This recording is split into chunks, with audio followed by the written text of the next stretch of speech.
Hello viewer, স্বাগতম জানাচ্ছি আমার আজকের নতুন ভিডিওতে। আমি আজকের এই ভিডিওতে আপনাদের সাথে আলোচনা করব এটিএস নিয়ে।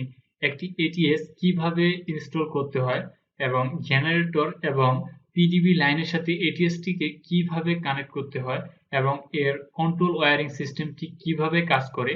এই ভিডিওতে আমি বিস্তারিত স্টেপ বাই স্টেপ আপনাদের সাথে আলোচনা করব এবং কোন কানেকশনটি কিভাবে কাজ করছে সেটিও আমি এই ভিডিওতে বিস্তারিতভাবে আপনাদের সামনে উপস্থাপন করব। তো ভিডিও শুরু করার আগে ছোট্ট একটি অনুরোধ, আপনি যদি আমার চ্যানেলে নতুন হয়ে থাকেন তাহলে অবশ্যই আমার চ্যানেলটি সাবস্ক্রাইব করবেন এবং বেল আইকনটি প্রেস করে এরকম নিত্য নতুন ইলেকট্রিক্যাল ভিডিও পেতে অবশ্যই বেল আইকনটি প্রেস করবেন। তো চলুন ভিডিও শুরু করা যাক। তো আমরা সর্বপ্রথম ড্রয়িংটিকে ফলো করব যে ড্রয়িংটি আসলে কিভাবে হচ্ছে, কানেকশনগুলো কোনটার সাথে কিভাবে সেট হচ্ছে। আমরা প্রথমে এই ড্রয়িংটি দেখব। আফটার ড্রয়িং আমরা ভিডিওটিকে এক্সপ্লেইন করব যে ড্রয়িং কিভাবে কানেকশনগুলো আসলে কাজ করছে, কারেন্টটা কিভাবে অন হচ্ছে, কিভাবে এটিএসটা তার দিক পরিবর্তন করছে সেটি নিয়ে আমি বিস্তারিত জানিয়ে দেব। তো চলুন ড্রয়িংটি উপভোগ করি।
ওকে ভিউয়ার, আমাদের ড্রয়িংটি সম্পূর্ণ হয়েছে। এখন আমি আপনাদের সাথে এক্সপ্লেইন করব যে এই ড্রয়িংটি বা এই কন্ট্রোলটি কিভাবে কাজ করে, কিভাবে পিডিবি থেকে জেনারেটরে যায় বা জেনারেটর চলে গেলে জেনারেটর অফ করলে আবার পিডিবিতে যায়, আবার পিডিবি জেনারেটর অফ করলে পিডিবির জন্য ম্যাগনেটিক কন্ট্রাক্টরটি কিভাবে অন হয়ে যায় সেটি আমি এখন এক্সপ্লেইন করব। তো আপনারা খেয়াল করছেন যে আমি একটি সিঙ্গেল ফেজ লাইন ইউজ করেছি এখানে, যাতে একটি নিউট্রাল এবং একটি ফেজ আছে এবং দুইটি ম্যাগনেটিক কন্টাক্ট, যার একটি ইনপুট প্রান্তে আমি একটি ফেজ সরবরাহ দিয়েছি এবং দ্বিতীয় ম্যাগনেটিক কন্ট্রাক্টরে আমি জেনারেটরের একটি ফেজ সাপ্লাই দিয়েছি এবং আউটপুট নিয়েছি, লোডে দিয়েছি। এবং উভয় ম্যাগনেটিক কন্ডাক্টরের A1 অর্থাৎ ম্যাগনেটিক কন্ডাক্টরের যে কয়েল প্রান্ত আছে ম্যাগনেটিক কন্ডাক্টরটিকে অ্যাক্টিভ করার জন্য, তার A1 প্রান্তে আমি ফেজগুলোকে কমন করেছি। অর্থাৎ 1 নম্বর ম্যাগনেটিক কন্ডাক্টরের A1 এ আমি একটি ফেজ কমন করেছি এবং 2 নম্বর ম্যাগনেটিক কন্ডাক্টরের জেনারেটরের ফেজ কমন করেছি এবং এর নিউট্রাল পয়েন্টটিকে আমি একটু ডিফারেন্ট ভাবে করে দিয়েছি। তো নিউট্রাল পয়েন্টটি কিভাবে যাচ্ছে, তো এখন একটি বিষয় খেয়াল করুন, আমাদের ম্যাগনেটিক কন্ডাক্টর যে কোনো একটি ম্যাগনেটিক কন্ডাক্টর অ্যাক্টিভ করার জন্য আমাদের কি লাগবে, একটি ফেজ লাগবে এবং একটি নিউট্রাল পয়েন্ট লাগবে। তো আমি যেহেতু ম্যাগনেটিক কন্ডাক্টর গুলোতে ফেজ লাইনটিকে সরাসরি সরবরাহ দিয়েছি A1 প্রান্তে, সুতরাং এখন আমার একটি নিউট্রাল প্রয়োজন এই ম্যাগনেটিক কন্ডাক্টরটিকে অ্যাক্টিভ করার জন্য।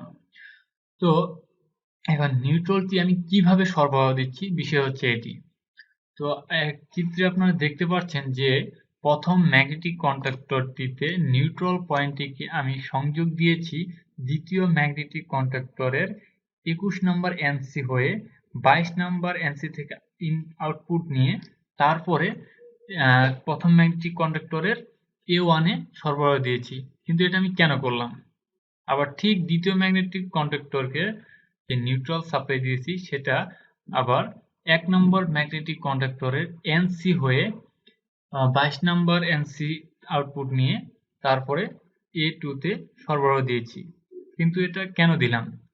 ওকে, আপনারা একটি বিষয় খেয়াল করুন, এখানে এনসি যে ম্যাগনেটিক কন্ডাক্টরের যে এনসি সেটা হচ্ছে নর্মালি ক্লোজ, অর্থাৎ সেটি কানেকশন অবস্থায় থাকে, অর্থাৎ সুইচটি যে একটি সুইচ অন করলে যেভাবে কানেকশন থাকে সেভাবে নর্মাল অবস্থায় থাকে। হ্যাঁ, তো এখন যদি কোনো একটি ম্যাগনেটিক কন্ট্যাক্ট অন করি, ধরে নিলাম যে এখন আমার পিডিবি লাইনটি অ্যাক্টিভ আছে, অর্থাৎ আমার প্রথম ম্যাগনেটিক কন্ডাক্টরটি অ্যাক্টিভ আছে। ঠিক আছে, তাহলে এখন কি হচ্ছে, নিউট্রাল পয়েন্টটি আসতেছে দ্বিতীয় ম্যাগনেটিক কন্ট্যাক্ট হয়ে তারপরে সরবরাহ পাচ্ছে নিউট্রাল পয়েন্ট। তো এখন ধরে নিলাম যে কোনো কারণে আমার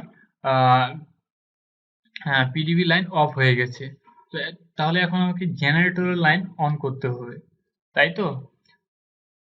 তো জেনারেটর লাইনটি ঠিক যদি পিডিবি লাইন অফ হয়ে যায়, অর্থাৎ ম্যাগনেটিক কন্ডাক্টরটি যখন নর্মালি থাকে তখন এনসি এই অবস্থায় থাকে, অর্থাৎ কানেকশনটি জয়েন হয়ে থাকে, এবং যখন এটি অ্যাক্টিভ ম্যাগনেটিক কন্ডাক্টর অ্যাক্টিভ হয়ে যায় তখন এটি ডিসকানেক্ট হয়ে যায়। ভিতরের ফাংশন এটি একবার নর্মালি যখন এনসি থাকে তখন এইভাবে থাকে, আবার যখন অ্যাক্টিভ হয়ে যায় তখন নর্মালি ওপেন হয়ে যায়। আমাদের পিডিবি লাইনটি অফ হয়ে যায় বা পিডিবি সরবরাহ চলে যায়, তাহলে অটোমেটিক্যালি জেনারেটরটি যদি অন করি তাহলে কিন্তু দ্বিতীয় ম্যাগনেটিক কন্ডাক্টরটি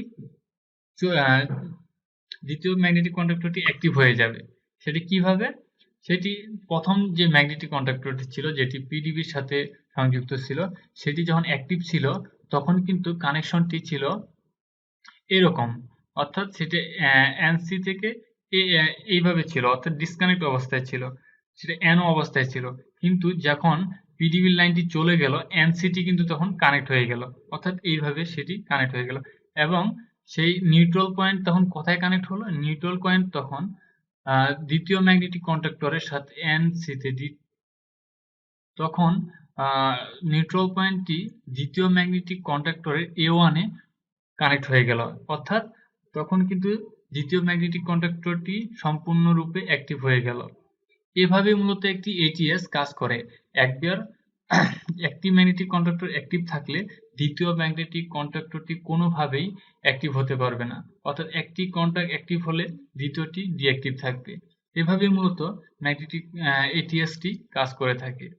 তো আশা করি আমার এক্সপ্লেনেশনটি বুঝতে পেরেছেন। যদি আপনার বুঝতে কোনো ধরনের অসুবিধা হয় তাহলে অবশ্যই আমাকে জানাবেন কমেন্টের মাধ্যমে। আমি চেষ্টা করব আপনাদের কমেন্টের রিপ্লাই দেওয়ার জন্য। ধন্যবাদ সবাইকে।